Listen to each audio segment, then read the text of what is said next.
don't need cable. Hop on YouTube, welcome to the hood table, where we chop up local and global events vocally. You don't really wanna miss out on these conversations. Just joke a little, laugh a little, get that wine in your system for your glass a little. Expose current events, talk trash a little. You never know, these opinions might flash a little. Get addicted to the content, got them binge watching. You don't like it, then you want invited. Bet your friends watching in the house and your job parking lot before you clocking out. Don't wanna miss a second of this HD content. Everybody think they got something to say, so it's an open invitation, bring it to the table. But if you come whack, just know we ain't buying in. We gon' probably turn it back until you start try again. Yeah, welcome to the hood table. You don't need Netflix, you don't need cable. Yeah, welcome to the hood table. You don't need Netflix, you don't need cable. Hey. What's going on, everybody? Happy Friday. Happy Friday. I am so glad to be with you guys again, one more again at the hood table. And this afternoon, I'm on my lunch break, so I got a moment to review with you guys Sistas, Season 1, Episode 14, and it was titled A Bad Feeling. And I got a bad feeling about several things pertaining to this episode. So let's get right into it. And please make sure you let me know how you feel about any of the scenes, the storylines, the characters, in the comment section. And make sure you like the video, share the video, and subscribe to the Hood Table. If you ain't a part of the Hood Table, pull up a seat. Pull up a permanent seat so you can be a part of the Hood Table family. Thank you so very much. But as far as Gary and his wife Jasmine, episode 23, I thought she was dead. I thought she was dead because we saw at the end of the episode that they were arresting for Gary for murder. Then this episode, another cop walks up and he's like, "Oh, my bad. The rookie cop, he don't know what he's talking about. He needs to go back in the training. He talking about you arrested for murder. We arrested you for murder." Then the other cop is like, No. It's attempted murder. She ain't dead yet. She ain't dead. Gary was like, "She's alive? For real? Are you sure she's alive?" And Andy's just standing there like, "Oh, I don't know." I think Andy is just, oh my God. I don't know what's going on with homegirl, but I think she's really confused at this point, because when she was, after they arrested Gary and hauled his butt, on down to the precinct or down to the jail, she was left there with Sabrina to ponder over what just happened. Like, one second, it was an accident. The next second, it's murder. The next second, it's attempted murder. So I'm sure her head is all over the place. And it didn't help with Sabrina coming up to her, talking to her about the situation. Like, "Andy, are you sure you not like being blinded by love?" I mean, Sabrina really didn't help the situation, because she, along with I and others, believe that Gary is a really abusive man, or that he, really is an abusive man. Morris, though, when he came out and he was upset about Andy, about Gary and the whole situation with his wife, I was starting to think that maybe Morris is playing a bigger part in this whole situation than we previously thought. Like, was he more upset about Andy not giving him any play, or was he more upset about Gary possibly, maybe could have killed Chaz, who's Morris been sleeping with, by the way, for over a year now? So Gary been cheating on his wife with Andy. Gary's wife been cheating on him with Morris. It seems like Andy truly really is in love with Gary, and Gary in love with her. But as far as the relationship with Morris and Gary's wife, I don't think there's a lot of love there. I think it's probably a lot of greed, a lot of lust. But as far as love, I think his wife just did it to get back at him, and we're gonna get back into that in a minute. But my question now was it really an accident? I think I need to go back and rewatch that episode and play it in slow motion when his wife went over the side of the garage and landed on her back. I really thought she was dead. I mean, when she was talking to him and she was like, "Why you do this to me?" And it seemed like she took her very last breath, but obviously she's not dead. And Andy, when she was calling him Seven, when Morris walked away from her, she called him Seven. I'm like, what the hell? When did that become his nickname? But then come to find out, it's been 7 other women who has made complaints or maybe filed charges against him. So he didn't try to assault or maybe assaulted 7 other different women. And that pissed Morris off. He was mad. He was big mad. He didn't call it the ladies bitches. He was like, Andy. He was like, Andy, man, you ain't nothing but a bitch. I can't stand bitches like you. Andy was like, I got your bitch. She was like, I got your bitch. I'm like, I think Andy a little harder deep down inside. I think Andy's a little hard deep down inside. I think she got some in her, and she needs to bring that out. She really does, because again, I'm giving Gary the side eye. So I hope she ain't getting punked. I hope he ain't punking her. But then after Morris called Andy a bag of bitches, here he come back telling her that Jazz wants to speak to him. And I'm like, what the hell Jazz want to talk to her for? She goes into that hospital room and Jazz is laying there in that bed on her back with a whole bunch of bruises all over her face, her arms, her neck. I'm like, dang, did she like do some cartwheels off of that garage before she landed on her back? She was beat up, and I'm looking like, hold up. I think I need to look at that last episode again and watch it in slow motion, because I'm looking at her like, where are them bruises come from, Jazz? I didn't see none of those bruises before she got thrown off the garage, or not thrown, accidentally flung off the garage. I'm like, where'd all the bruises come all over her body? And she told her basically, these bruises didn't come from me falling on my back. Hint, hint. She was trying to make it clear to Andy that her man, Gary, which is Jazz's husband, is a woman beater. Now, I'm not so sure about that. Y'all let me know what y'all think. It's pretty obvious she did not get those bruises by falling on her back on that car. But again, I don't remember those bruises on her before she was accidentally flung over the garage. So y'all let me know what y'all think about that, because I am almost convinced. I don't think she did it herself, because she just got flung accidentally off the garage and landed on her back, and she seemed helpless and lifeless. So I can't imagine that she would have the capability after all that to bruise herself up, because there are women out there who do that. There are women out there who so pissed off with their man, they jealous because he was somebody else or whatever, just want to get revenge, and they will harm themselves and call the cops and say their man did it. I'm starting to think that it's a possibility that Morris did it. And why? Because later on in the show, when Andy had that meeting with Leslie, the private investigator, and she gave her that packet, that folder, that binder of information, and she started to tell her that it's a conspiracy, like Jazz and her dude Morris and Andy's boss Bellamy is all on this conspiracy to get money. I'm like, come on now. How much money is Gary really worth? Did they ever say, has it ever been revealed how much money he's worth?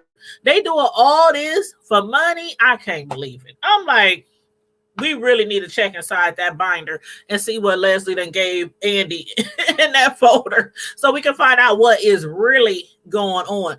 But yeah, I need to, I'm still going to rewatch that scene, because I'm like, was it an accident? Was it not an accident? Did she kind of like use extra force to throw herself over the garage? Nah, she wouldn't do that. I'm sure she wouldn't do that. But come to find out, Andy has been abused before.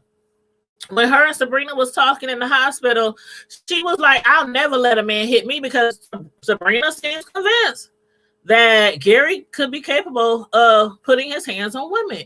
And she was like, I would never let a man hit me. And then Sabrina, not throwing any shade, I don't believe, she reminded Andy how she used to be in a very abusive relationship in college, and how Andy even stayed with the man for a long period of time till she found the strength, to get away. But Andy swears she's not that woman anymore. She done grown up. She done matured. She done graduated from college. She's a big time attorney right now. She's smart and intelligent. And I'm like, are you a different woman? Are you? She was really trying to convince Sabrina. She was like, all my life I had to fight. All my life I had to fight, Sabrina, and I ain't fighting no more. I'm like, so if Gary is truly an abusive man, shouldn't Andy be able to see the signs, since she's been through that before?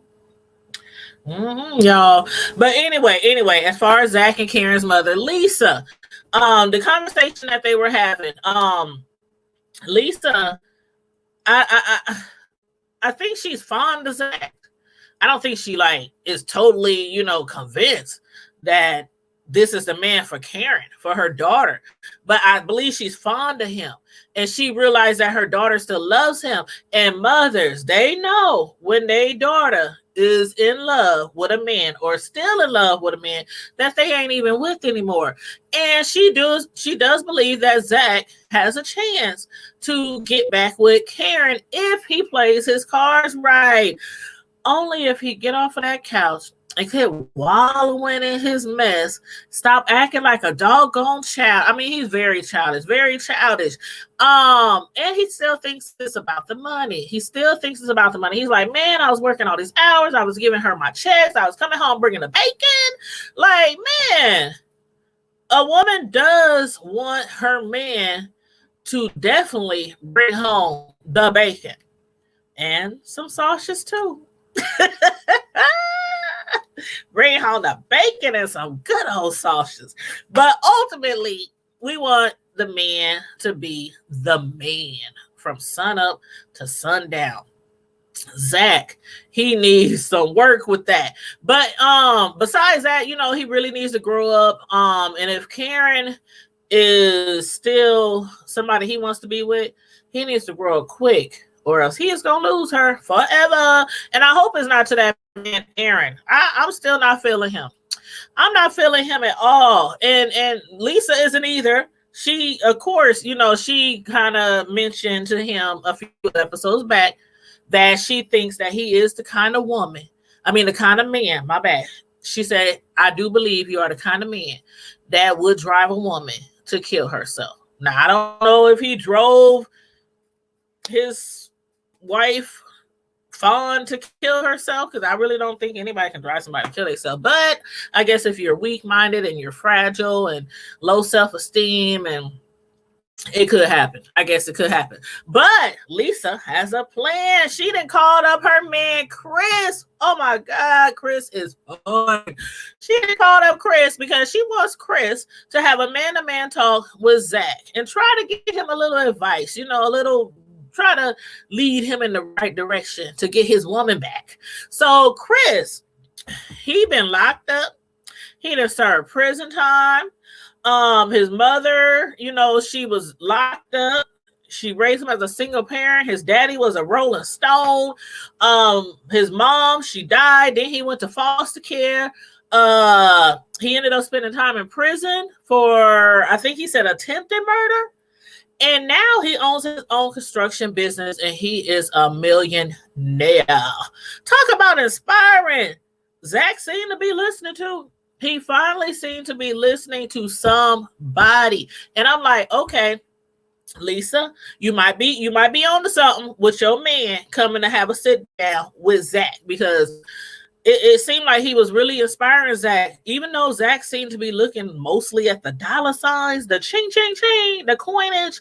I think he still might be able to help him to try to like man up or try to like, uh I'm not the kind of person to talk about somebody's job if they working hard and they making money, but Karen seems to think that he can do more than just what he's doing with handling luggage and stuff like that at the airport. So maybe that'll help him, see bigger, and do better and try to get more out of his life than, what he's doing now. But anyway, he heard millionaire, he heard ching ching. He was like, Chris, hook a brother up. Hook a brother up. You need to let me know how I can become a millionaire. He was like, will you teach me everything? Teach me everything. He was like, I need to know how to become a millionaire. This construction is hard work, Zach. So I hope he's ready for it. But anywho, y'all. As far as Zach though, he is so fine. It's so it's about time somebody got through to Zach. And I like what Chris had to say. A few of the things he had to say was a strong woman definitely needs a strong man, and Karen is a strong man. And he also said if people like you, they will invest in you. And that is also very, very true. But I am glad that Karen didn't give in to Aaron. Even though she is unhappy with a lot of actions from Zach, she still loves the man. She even told Aaron she still loves Zach. But when Aaron asked her what she needed, he then was like, oh, shoot, that's me. I'm the man for you. All the qualities that you are looking for, I have them in me. Next thing you know, he starts tonguing her down, then put her up on the kitchen counter, and he tried to take her on the kitchen counter. I'm like, hold up, sir. Aren't you a man of the cloth? Aren't you a man of the cloth? Ain't your wife's funeral tomorrow? Shouldn't you be helping make some arrangements? Shouldn't you be trying to, find out if her mother, Matilda, is really going to send her goons after you like she threatened to do? She threatened to send her goons after him and Karen. He up there talking about, I just want to taste you. I just want to taste you. Sir, preacher, minister, put that woman down.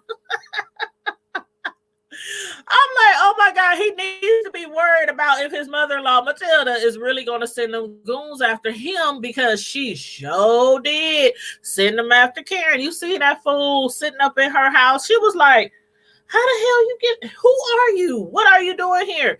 Man, Fawn's brother looked like he wants to skin Karen's ass alive. I cannot wait till the next episode to find out what's going to happen. What I am hoping will happen is that Zach will be Karen's knight in shining armor and rescue her from Fawn's bro. Or should I not hold my breath? But back to Andy, y'all. Back to Andy. Sabrina is very concerned about her girl, because of the fact that Andy, back in the day, she settled for an abusive man. And so she pays a visit to Karen and literally kicks Aaron out of Karen's house before he had a chance to have his way with her across her countertop. And she relayed to Karen everything that happened, at the hospital. But Karen isn't as sure as Sabrina is about, Andy being a fool again for an abusive man.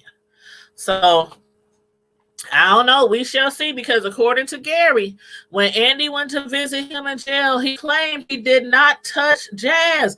It was just an accident. She accidentally flung over the garage.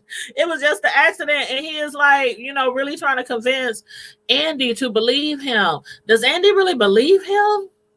I think Andy might be blinded by love. I don't know. Y'all let me know what y'all think. I don't think Andy really knows what the hell to believe. But she does know that she's in love with that darn Gary. And his fool tale, he's really up there trying to convince her to believe him. And on top of that, he wants her to get her attorney friend to defend. I'm like, hold up.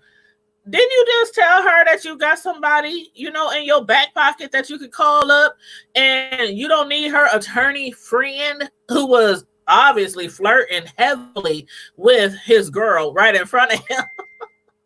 He was like, I just lied. I just said that because I was jealous. So now she's gonna call up her friend. I wonder if he's gonna take the case though. After Gary was so rude to him, I wonder if he's gonna take the case. Y'all let me know what y'all think. But what choice does he have right now? He lied about having his own attorney. Then he wants Andy to move money from him and his wife's account into Andy's account. And as an attorney, I'm wondering, why is she so quick to agree to do that for him? Again, is she blinded by love? I'm like, Andy, child, you need to walk into the light. Walk into this way, Andy, this way. Walk into the light, child. I'm like, what's up with this? Gary done had his financial guide. He gave him Andy's information. Even the financial guy, he's up there like, Andy, are you sure you want to do this? That should have been ding, ding, ding, ding. That should have been a sign right there. Maybe you shouldn't get involved in him and his wife's financial. And then it all became clearer. It all became clear when I was saying earlier how she was talking to Leslie at the bar, the PI. According to her, Morris, Jazz, and Andy's boss, Bellamy, they set this all up to get their hands on Gary's money. I'm like, dang, again, how much money is this man worth? How much money does he have? And is there something else that we don't know, that we need to know? Because things still, for me, are not adding up. Are they adding up for y'all? Y'all let me know. Make sure y'all let me know in the comment section. Let me know what y'all think about any of the storylines, the characters, and especially about Jazz. Do y'all think Morris put them bruises on her? Or do you think maybe somebody else possibly put them bruises on her? I need to know. And I need to know what's in that folder. So next episode, and what's today? The 24th, right? Hold on, where's my phone? Today is the 24th, right? Episode 25 was supposed to come on the 22nd, a few days back, but it's not coming on to the 29th. So I'm a little late, but I was like, let me get this review in before the next episode come on.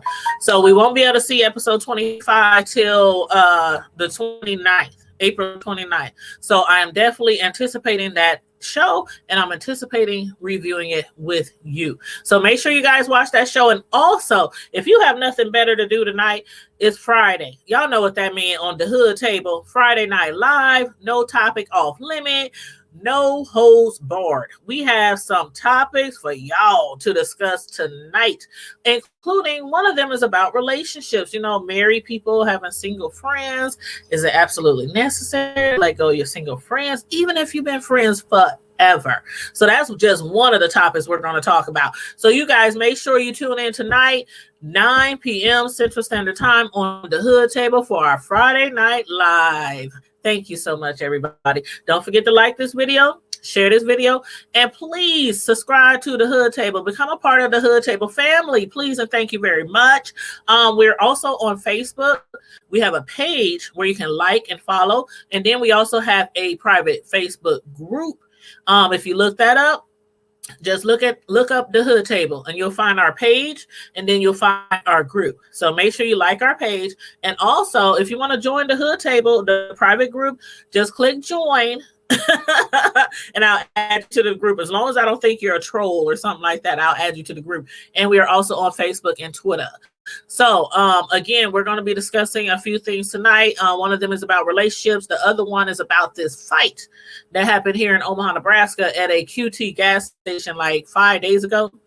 It involved a 12-year-old helping her mom fight. The 12-year-old was fighting with a grown-up, and it's a lot of backlash against the 12-year-old's parent, against some of the people that was involved. And then there's backlash against the 12-year-old too. Like, some people, in their feelings about a 12-year-old, coming at a grown person the way that child did. If y'all did not see that video, check it out. I uploaded it about a few days ago. I think it was called They Fighting at the Gas Station, or They Fighting at the QT on 72nd Street, something like that. But I uploaded it a few days ago, so you should be able to easily find it. So watch that video if you like, because we will be discussing that tonight, along with the you know, a few other topics tonight on our Friday Night Live show, again at 9 p.m. Central Standard Time. If you're subscribed to the Hood Table already on YouTube, make sure you have the notification bell hit so you can receive our notifications for whenever we're going to go live or upload some videos. So I would really appreciate that. And in the meantime and in between time, Prime Time Squad and the Hood Table Squad, stay safe, be blessed, and I'm out. Deuces.